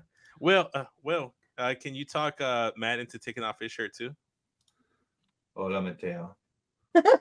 Wow. Hi. Is it happening? Oh, I thought he was taking off the shirt. You want me to take my shirt off? I'll take my shirt off. Yeah. Take off your shirt, man. What the fuck is going on? So, Vince, are you going to take your shirt off? Yeah, Vince, you have to too. Oh, no. Not at all. Vince, you have to too. You're telling these other two they have to. Alice and I legally aren't allowed to. Legally. I mean, not here, but on Pornhub. That's true. Yeah, but then if doing that, I get you kicked off the other two things you're on. So do you have a mini fridge a problem for Travis. on your desk? It's right next to my desk. It's right here. See, I knew it because he always has like a DP ready to go. He's opened that fridge on the show before. I guess I just never noticed. Look at the DP boys live in action on a Saturday going into Sunday night. Yeah, going back to my spitter swallow. Swallowing the bada bing, bada boom. Bros and Al. Bada bing, bada boom, battle royal. I thought it was very well done. The Creeds technically won that battle royal, but they didn't see it. The referee didn't see it. So the Garza cousins, those Primos Garza, got rid of the Creeds out of the ring. Then we got Garza's versus Chase U. Chase U got the dub. So all around, I was satisfied with whoever won that Bada Bing, Bada Boom Battle Royal Final 2 between the Creeds, the Garza cousins, and the werewolves. They're not the werewolves. That's the wolves. That's a separate TNA faction. This is Perros del Mal. Werewolves. No. Anyways, but yeah, between Chase U and the Garzas and Creeds, I thought all three of them deserved to be the winners of that battle royal. The fact that it was Chase U means that we're going to get a really good match against the Don and the Underboss. They will successfully retain, and then down the line, we'll get the Creeds versus them. They're still not giving us Creeds versus, the Underboss and the Don, but it's coming. It's coming, just like Matt and Will. What the fuck is wrong? I already came. Oh. You can come twice. You can come multiple times. I believe in your ability to come multiple times. Not on a 19-hour day. Once, the fuck? and that's it. And it hasn't happened yet. Giggity. Technically, Matt didn't miss the show. Like, he still has really good attendance. Look at that. I always have good attendance. Yeah. Unlike Actually, wake your ass up. Listen, we're not going to go into that. We'll talk about it after the stream. Oh, yeah, we will. Don't worry. Well, Matt, you're here. Do you want to spit or swallow? I'm going to spit the same thing I've spit for the last 2 weeks because, I watched wrestling, but I didn't take notes because I didn't plan on being here. I'm spitting AEW and the fact that I can't fucking watch it live when it airs on my goddamn phone.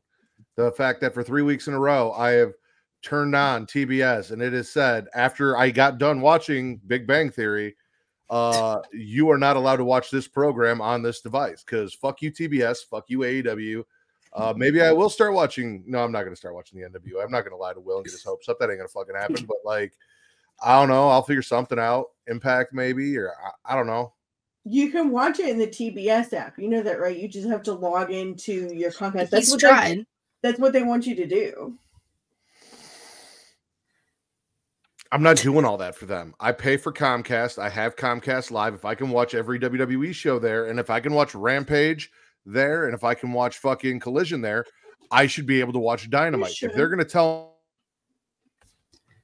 Dynamite on fucking Xfinity when I pay for Xfinity, then they can suck my fucking dick. Yeah. Tony Khan can snort blow off my cock and then suck it. Is that the name of the episode? I have the weirdest boner now all of a sudden. Well, you're not the only one. Tommy's in the chat saying instant turn on the minute Matt showed up without a shirt. See, I know what drives in the viewers. I know what the viewers want. It's I'm not trying to get that it's not key about demo. like what do I have? It's not do I have YouTube TV? I have Xfinity. I can watch everything the fuck I want. I pay for it on Xfinity, except for this one goddamn program, and it's an AEW TBS thing, not an Xfinity thing. So I'm not jumping through hoops to watch your shitty fucking wrestling show. I'm with Matt because I do have YouTube TV. I'm able to watch Dynamite and Rampage and all AEW programming, no issues. You don't. That's neither here nor there. The point I'm trying to get to would be like, let's say I'm trying to watch, and then all of a sudden, Fridays on Fox, I can't watch SmackDown. And all of a sudden, it's only because of Fox. It's not because of YouTube TV. It's not because of WWE. It's because of Fox. And I'm over here like, I ain't going to download your stupid Fox app and put in my cable provider when I have my cable provider app that I can stream my shit on. I'm not going to do all that extra shit.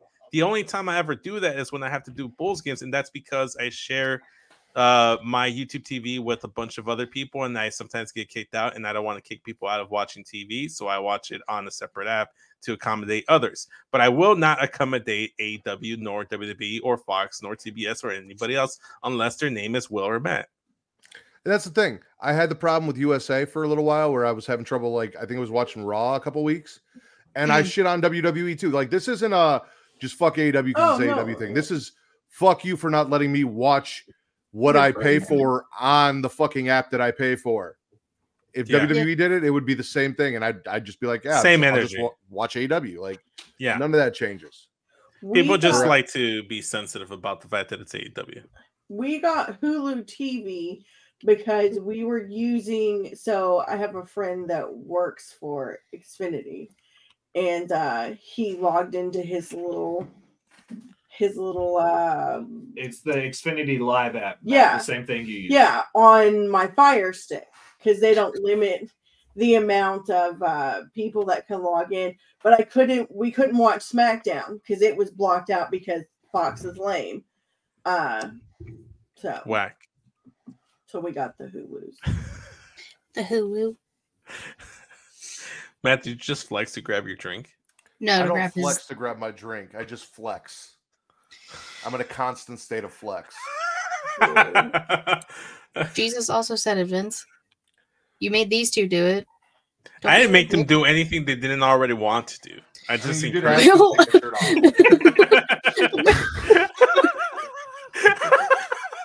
I love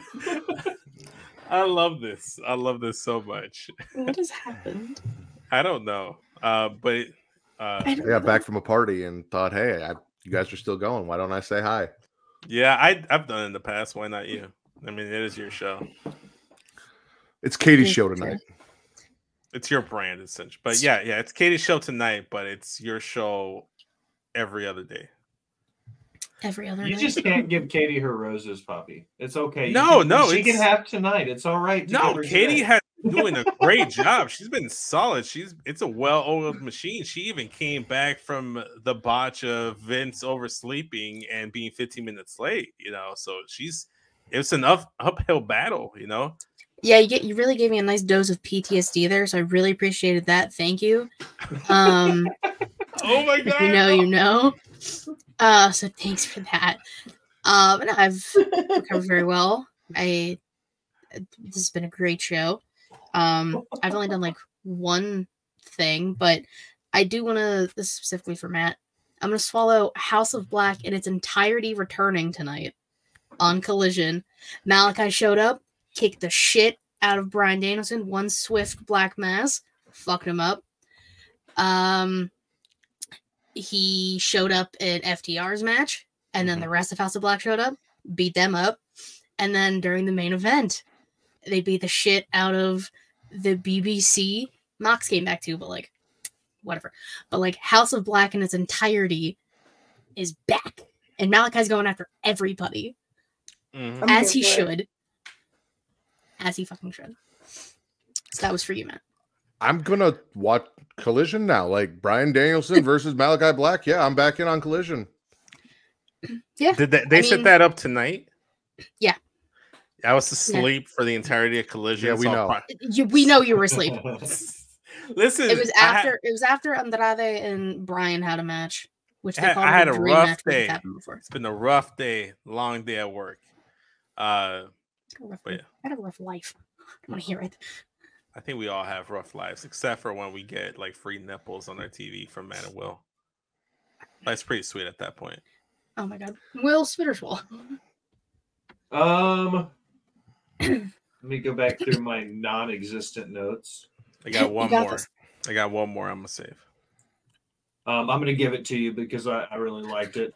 But I think I know what it is from SmackDown, so I'm gonna let you have it. It's on NXT. Oh, well, people take their shirts off after a rough day. Just saying. I don't have any pants on either. I'm going to swallow LA Knight and Paul Heyman. Yeah. Yeah. I like As Paul you Heyman. should. I like LA Knight. I also like Eli Drake. So I'm really excited to see him have this opportunity. For sure. Matt immediately drops his head. I mean, if we have to wait a little bit longer to get the Roman LA Knight face off, LA Knight and Paul is fucking genius. That's gold. The way he physically threatened him if he left the ring before he was ready to let him leave the ring. He shouldn't have been trying to leave. No. What do you mean? He had a very, very much Dom Daddy energy. LA Knight did last Friday nights. So I'm all for it. I love it. Yeah. Answer the question, Vince. Wait. So would you swallow first, LA Knight, or first? Who would I swallow? Oh, LA Knight. Yeah, of course. It'd be a dummy. Yeah. Paul Heyman is past his prime. The only time Paul Heyman looks like well kept was when Roman is around. If Roman's not in the room, then Paul Heyman can't perform properly. And if I'm in the room and Roman's watching me, I might get stage fright. So if Paul can't perform without Roman there, and I can't perform with Roman being there, it's just not going to be a pleasant experience. So it's got to be LA Knight. That's my logic. Hey, Jewish dust is magical, bro.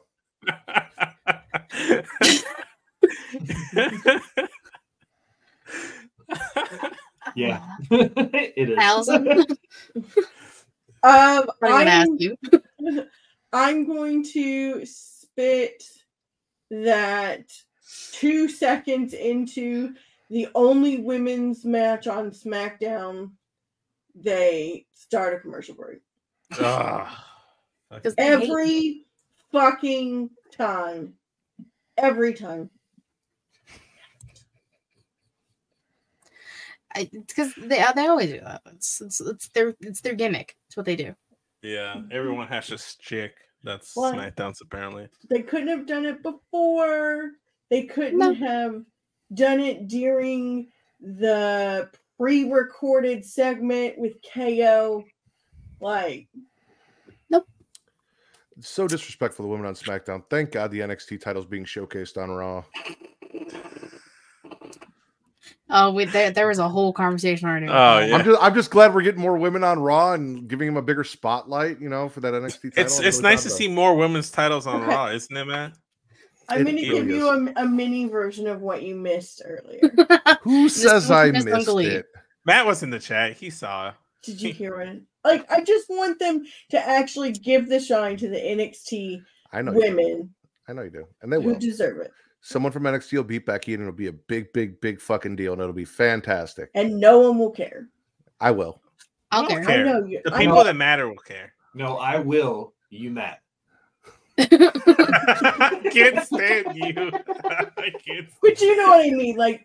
If they were doing the reverse, that would increase the ratings. Not what they're doing. They're marketing logic. Yeah. No, I get you. Yeah. Vince, spit or swallow. Speaking of NXT, this is my final spit or swallow. I saved the one of my best ones for the week, and that is I talked about it earlier. Trick Williams taking John Cena's advice, saying, "Your time is up, my time is now. Let me get inserted into this NXT title #1 contenders match." making it a fatal 4-way at the start. Carmelo Hayes shook as all fuck. He's like, what the fuck you doing? Then you have Dijak and Corbin being the instigators they are. I'm like, oh man, like he didn't even tell you, bro. Like he's not being a good friend, like what kind of shit is that? Loved all of that shit. I'm Latino, so I love the cheese man. I love the gossip. I love the tea. So when shit gets spicy like this, love it. Love it, love it, love it. Then after that, you go ahead and you have the backstage segment with Trick Williams getting attacked. No one knows. It's another whodunit in an NXT thing. Obviously, the speculation in my part is that it's Carmelo Hayes. It's probably going to be Carmelo Hayes to tease this Trick Melo gang split. Then you get to the main event. Melo actually gets the win. He's the #1 contender. I don't think he's going to successfully win the title against Dragunov, but good shit. A storyline plot that starts at the beginning of the show, and then you see ramifications throughout. I love to see it. You already know that it's fucking Carmelo Hayes who did it. They're gonna do the stupid Triple H Shawn Michaels bullshit, which Jalen and TC both tweeted at the exact same time, and I thought it was hysterical. Like with the security footage, and it was me, Shawn. Fuck. Don't. Please don't. I don't want them to be on the fritz. Trick Mello gang, guys. Yeah, Trick Mello gang. It's sad to see, but I'm excited because this could be the ascent of Trick Williams being a higher guy on the totem pole in NXT, and then Mello going to main roster. Adam Cole just had surgery and is growing out his beard. He's at home. He's not in a devil mask. He's not evil. He's growing a devil beard. He's growing facial hair. Men with facial hair tend to be a little bit more evil. Whoa, whoa. Just because you can barely grow some, bro, doesn't make me evil, though. You and Dom got the same kind of. Him and Dom hear how he also gets been booed. working on growing that their entire lives, whereas you and I both shaved yesterday. I shaved this morning. Vince has never shaved a day in his life. And that's I've shaved. Maybe not my facial hair, but I've shaved. Not since the pandemic. Not since the panini have I shaved. But yeah, that's my final spit or swallow. I love this. Is the best thing going in NXT is the Trick Mello gang thing. I mean, it's 100% one of the best things. I mean, we get Halloween Havoc next week. Week 1 of 2. So that'll be the best thing in NXT going forward. I'm glad that they're doing it actually around Halloween this year. Wasn't it last year? It was weirdly before. The timing was slightly off last year. Because Halloween was on a Halloween. No, it's on a Tuesday this week. This year. Yeah, it was on a Monday last year. But they do it 3 weeks before. It was really early for Halloween or something. It was something weird. You I want me to write that down? Jesus. Yeah, write that down, Katie. Swallowing. I still know my job. Don't worry. I mean, I don't remember when they did it last year, but at least we're getting 2 weeks of it this time. Mm-hmm. We're getting it this week and actually on Halloween, instead of them trying to cram everything into one night, which they definitely shouldn't do because there's so much shit going on. 5 women's matches in NXT, Halloween Havoc first night, tag titles. I want to say Mello and Dragunov is next week too. I could be wrong. But there's a lot of shit they got going on. They can't figure it all out. Will, do you have anything else to spit or swallow? My last spit or swallow is a huge swallow for wrestling free agency in 2024. Will Ospreay announced that he will no longer be under New Japan contract on March 31st of 2024. Therefore, there will be 2 bidding wars in 2024 for our buddy Max, our scumbag, and for Will Ospreay, maybe the hottest, upcoming free agent that isn't named Maxwell Jacob Freeman. So I'm really excited for next spring. Thanks to the great Okan. I mean, I keep saying You're it. right. Will Ospreay's right. theme fucking slaps. So, like, whatever he's on, I hope I watch. Because I want to hear Elevated every week. Yeah. It's a great fucking song. Yeah. Allison? I'm gonna swallow words. Bobby Lashley with the Street Profits, but I really need them to call themselves the Almighty Prophets. Like Literally. I said that weeks ago, and I just really need WWE to listen as they don't do. And like, can we please call them the Almighty Prophets? Like, it's just such a banger of a name. Listen, they're definitely listening. I kept saying rated FTR, and then they tried to file a trademark for that not that long ago. I'm just, guys, the pen. Give it. Thank you. But no, Almighty Prophets is what we've been, like, all of us have been calling them that since they got together. Like, it just makes the most sense. It does. I really like it. I also like that they're like it seems like they're trying to uplift Dawkins a little more to get him on that same level as Montez. Which they definitely should, because everyone was like, oh, when the Street Profits split, Dawkins is gonna go back to NXT and Montez Ford is gonna be the star. I mean, Montez Ford is a goddamn star, but Dawkins is too. He's just not the same star as Ford.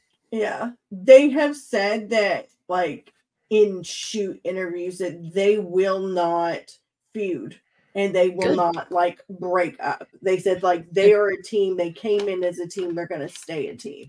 Like, they can still have singles runs being the Street Profits, but they will still be the Street Profits. I mean, New Day does it, so I don't understand why they can't.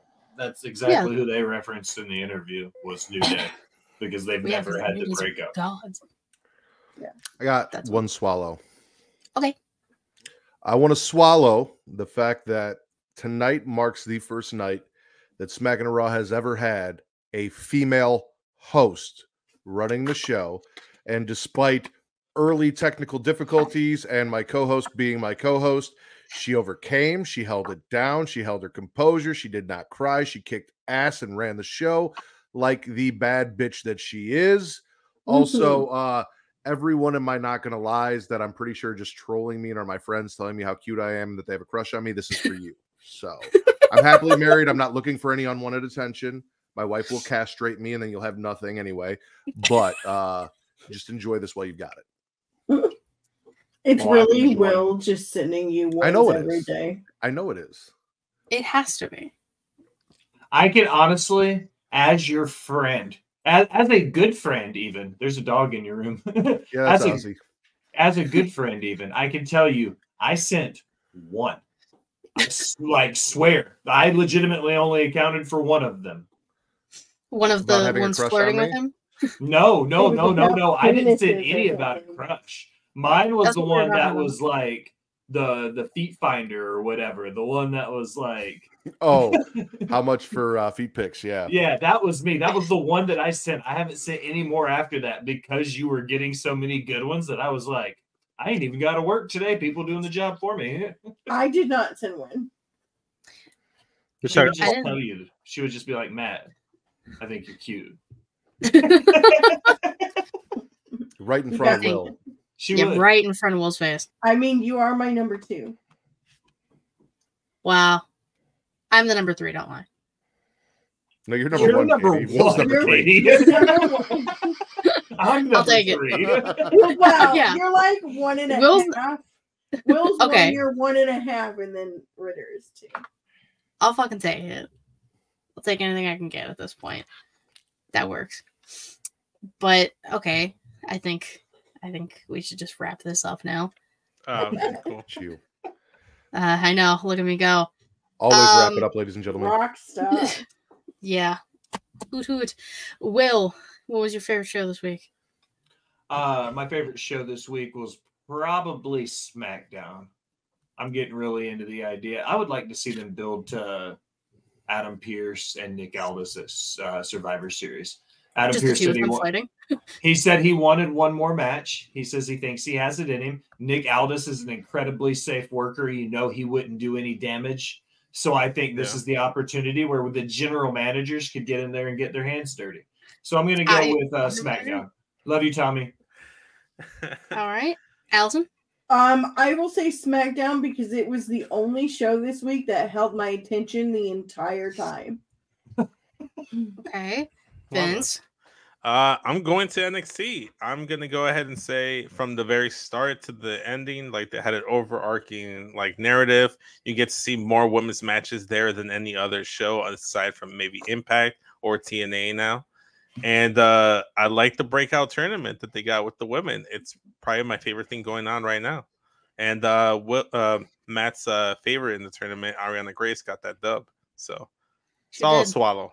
You know, her nails match her knee brace, and that's a very really cute cool. attention to detail. That's really cool. But yeah, NXT. Matt? Chucky, we got Jennifer Tilly back, baby. Yeah, we fucking did.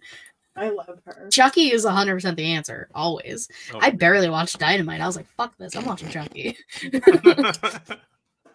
I caught what I needed to catch. It doesn't matter.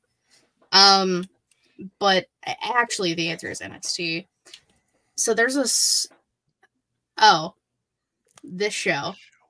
Smackin' It Raw is Smackin' It Raw's favorite show of the week.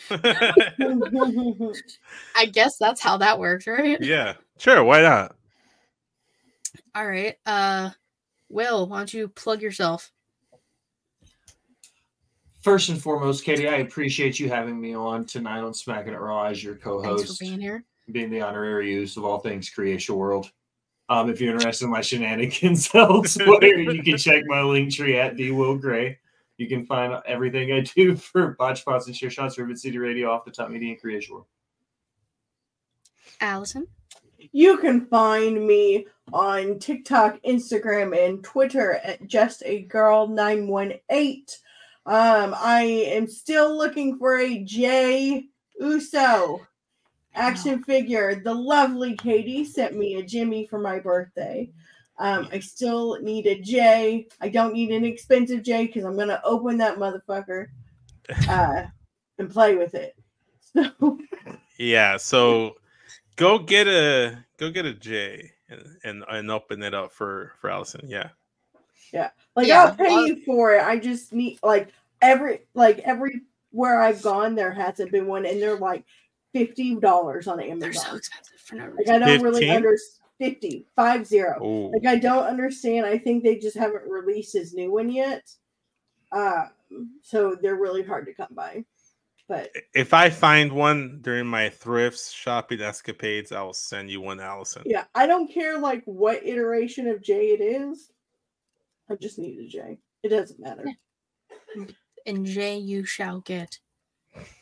Vince? You can follow me on Instagram and Twitter at SESVince. Link tree in my bio takes you to everything Smackin' It Raw and Get Your Podcast. That's where I am exclusively. There's no more straight talk. So go and watch the past episodes there at linktree.com/SESVince. Also subscribe to my YouTube channel where I'll do more content there. YouTube.com/SESVince. Matt? You can follow me on Twitter at MattRose, or at Getting Off. Tomorrow, Getting Off, 11 p.m. Central. Katie, me, and whoever else shows the fuck up will be talking everything we watched this year, October, in horror. So we'll talk Saw X. We'll talk Exorcist Believer. We'll talk also Winnie the Pooh, Blood and Honey. Absolutely. We'll be talking about that and so much more. So come join us tomorrow night. You can also follow me on Instagram, Blue Sky, not Sky Blue. I wish you could follow me on Sky Blue, but she's not available. Threads, TikTok at Smackin' It Raw. Me, Katie13 on Twitter, link to my Bad Scouting Cheerlead Showcase, Twitch.tv/Cheerlead Showcase, and YouTube.com/Cheerlead Showcase, typically Thursday, 6 p.m. Eastern. Patreon.com/She Leads Showcase for me fucking asses. October episode is out with Matt and I talking about spooky things and ghosts and childhood stories. all of that fun stuff. Okay, let's see. I may or may not have been fucked by a ghost, but you have to tune in to find out. Like scary movie style? Listen, I'm gonna You're gonna have to pay the $3 for the Patreon and go listen. Yeah, I got $3. Come up, that's $3. Please, for the love of God. For all things Creation World, you can go to Instagram, TikTok, or X at It's Creation World, ITSCREATIA World. Facebook.com/Creation World. There's also Facebook.com/group/Smackin It Raw for wrestling content. I don't know where the other ones are because I don't host. There we go. Facebook.com/group/DemDragons for Game of Thrones, House of Dragons. What are they actually called? Wyverns. Those? Yeah. Is there another one or no? That's the one where you send Travis dragon dick pics, right? Yes. Okay. Yes, that's 100% where that is. So did I get everything right? You got everything. You're good. Okay, I'm just making sure before I actually end it.